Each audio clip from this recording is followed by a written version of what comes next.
Veš, veliko ljudi misli, da duhovni učitelj postaneš takrat, ko se za to odločiš, ko končaš določen tečaj, dobiš naziv ali pa začneš javno govoriti. Ampak v resnici je ravno obratno. Najprej si učitelj po naravi, šele kasneje po obliki.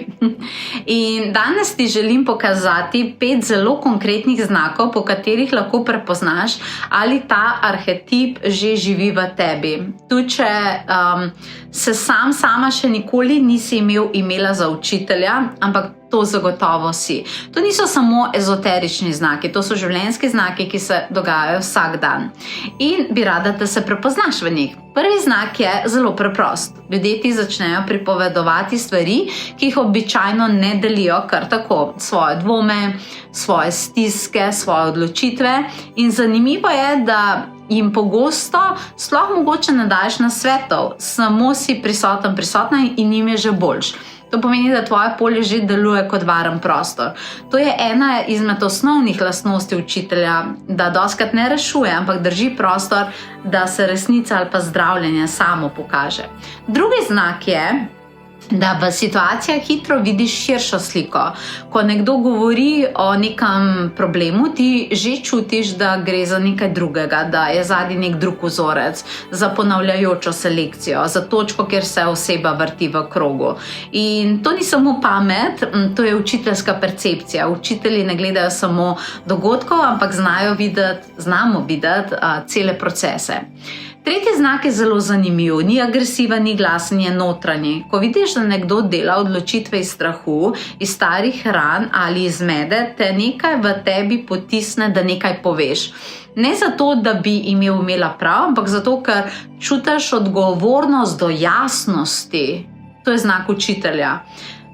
Ni nujno, da rešiš vse, ampak ne moreš se pretvarjati, da ne vidiš, ne moreš biti tiho. In to je v redu, to pomeni, da si učitelj, učiteljica.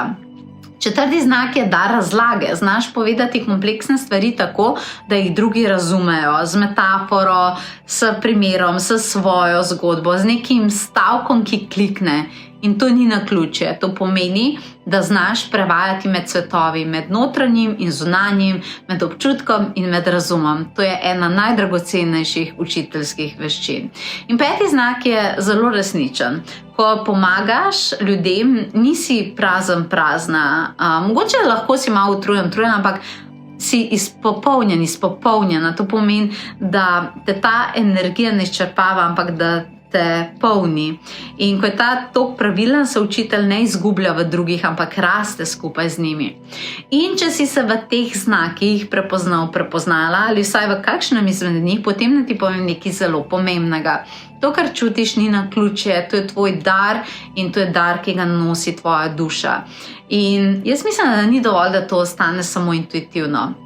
Zato sem ustvarila tečaj za bodoče duhovne učitelje, motivatorje in svetovalce. Tečaj, ki te ne uči, kaj govoriti, ampak kako držati prostor, kako voditi ljudi, kako ostati stabilna, etična v svetlobi, v vlogi, ki je danes bolj potrebna kot kadarkoli prej, ker duhovne učitelje ne najdemo samo na teh profesionalnih mestih, ampak v številnih okoljih. Dam ti strukturo vodenja za ljudi, znanje, kako delati s posamezniki, z skupinami in kar 3 certifikate dobiš za duhovnega učitelja, za duhovnega svetovalca in za duhovnega motivatorja.